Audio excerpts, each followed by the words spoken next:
In Gaza, cash doesn't flow, it gasps for air. The war not only razed buildings and lives but also choked the last veins of an economy now surviving on desperation. With banks crippled and ATMs reduced to dead machines, money has become a ghost, visible to few and reachable to even fewer.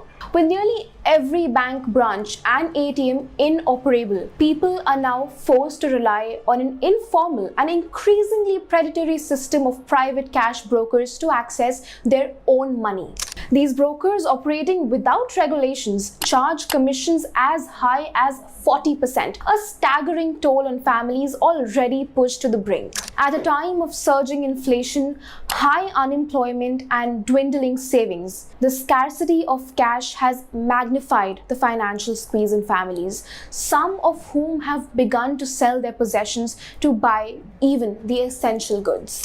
The cash that is available has lost some of its luster. Palestinians use the Israeli currency, the shekel, for most transactions. Yet, with Israel no longer resupplying the territory with newly printed banknotes, merchants are increasingly reluctant to accept freight bills. Gaza's punishing cash crunch has deep and compounding roots. Now, at the outset of the war, Israel halted the flow of cash into Gaza in an effort to cripple Hamas's ability to fund its operations and pay its fighters. Soon after that, many of Gaza's wealthiest families rushed to withdraw their savings and flee the territory, further draining the system of liquidity. At the same time, rising fears about the collapse of Gaza's financial infrastructure led foreign suppliers already wary of instability to demand cash payments for goods entering the enclave. Now, the result was rapid contraction in the money supply, just as civilian needs were growing more urgent.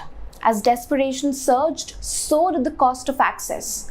What began as a modest 5% commission charged by informal cash brokers at the start of the war have since soared to nearly 40%, turning financial hardships into outright exploitation. Someone needing cash transfers money electronically to a broker and is handed a fraction of that amount in bills. Let me tell you, in 2024, according to the World Bank, inflation in the territory surged by a staggering 230%. There was a brief moment of relief during the ceasefire that began in January when inflation dipped slightly, but that hope was also short-lived. After Israel pulled out of the truce in March, prices soared once again, deepening the financial torment of families already struggling to survive. By the end of 2024, approximately 80% of the population in Gaza was unemployed, and this figure is likely even higher today.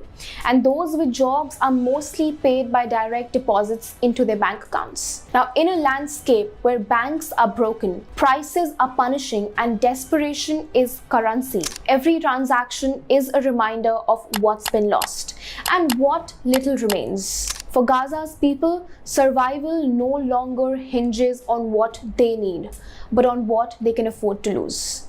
What are your thoughts on this video? Do let us know in the comment section below.